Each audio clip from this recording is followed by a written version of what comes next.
Epione pain management and regenerative centre. ఇక మీ నొప్పులు శాశ్వతం కావు. కార్యకర్తలు అనుకుంటే కానిదేమి లేదు.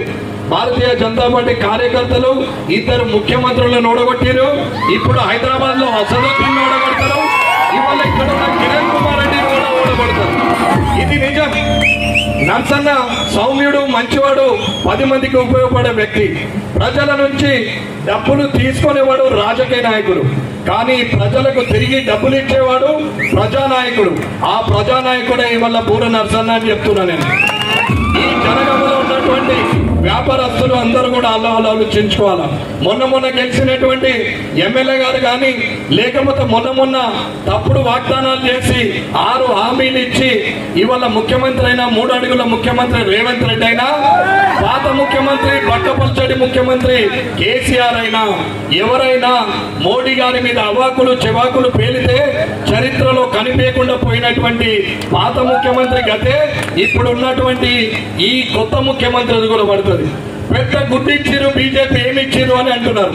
ఆ గుడ్డు పట్టుకొని దేశమంతా తిరిగితే గుడ్డానికి ఎన్ని ఇచ్చిరు అనేది తెలుస్తుంది, కానీ ఈయన పెట్టిన గుడ్డు కాదు. అక్కడ ఈయన గుడ్డంతా ఎత్తు కూడా లేడు, కనీసము పాత గుడ్డంతా కూడా లేడు.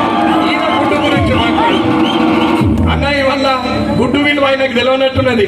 పోల్ట్రీ యజమానులను అడిగితే గుడ్డు విలువ చెప్తారు.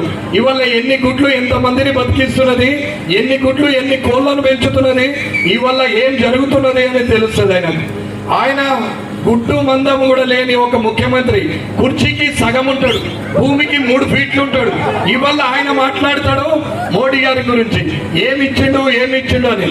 అమ్మ ఇవాళ ఉన్న స్ట్రీట్ లైట్లు, ఈ సెంట్రల్ లైటింగ్, ఇవాళ ఉన్నటువంటి నేషనల్ హైవేలు, మనం చనిపోతే పాతి పెట్టే కాలబెట్టే వైకుంఠధామం, ఊరు చుట్టూరా పెట్టినటువంటి చెట్ల చుట్టూన్న కంచె, ఆఖరికి మన ఇంట్లో ఉన్న చెత్తను తీసుకుపోయే ట్రాక్టరు, ఆ ట్రాక్టర్ ట్రాలీ, ఆ చెట్ల కోసం నీళ్లు, ఆ ప్రకృతి వనము, ఆ కోతుల వనము, ఆ క్రీడా ప్రాంగణము.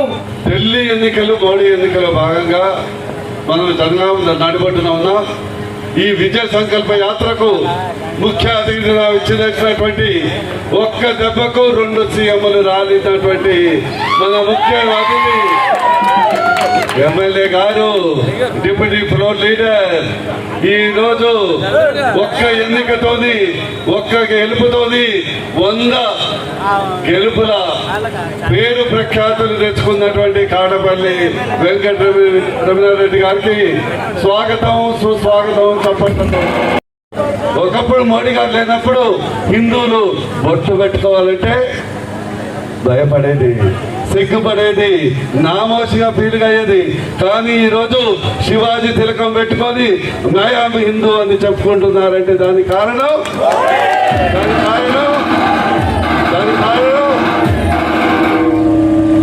ఈరోజు అద్భుతమైన, దివ్యమైన, భవ్యమైనటువంటి గ్రామాలను నిర్మించిన మోడీ మరోసారి రావాలనా, కావాలనా లేదా?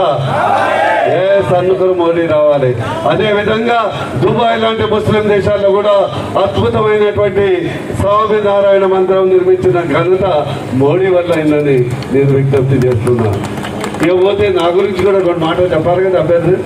నా పేరు డాక్టర్ బూర నర్సయ్య గౌడ్, మీ ఉద్యమకారుని, మాజీ ఎంపీని, బీజేపీ అభ్యర్థిని. నా వృత్తి కత్తి, నా కుల వృత్తి కూడా కత్తి. సైలెంట్ గా ఉంటుంది కానీ రిజల్ట్ ఉంటుందని ఈ సందర్భంగా తెలియజేస్తున్నాను.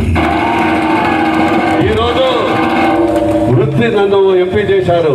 నేను ఈ రాజగోపాల్ రెడ్డి, వీళ్ళ లిల్లిపుట్ల దాకా నా ఆస్తులు పెంచుకోలే. మా వెంకటరమణారెడ్డి లాగా ఆయన ఆస్తులు పెట్టి రాజకీయం చేసిండు, నేను ఆస్తులు అమ్మి రాజకీయం చేశాను. భువనగిరి ప్రజల సంపద పెంచాను. ఈ రోజు 9,000 కోట్లతో మోడీ గారి అభిమానంతో వారిని పంపించి 1,400 కోట్ల ఢిల్లీ హాస్పిటల్ ఎయిమ్స్ తెచ్చి 10 లక్షలు అయ్యే ఆపరేషన్ 10 రూపాయలకు చేసుకున్నటువంటి మీ బూర నర్సయ్య గౌడ్. నమస్తే అండి.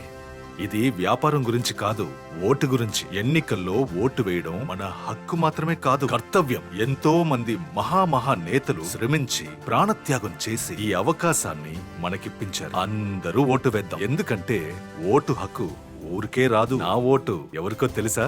అది సీక్రెట్ అండి.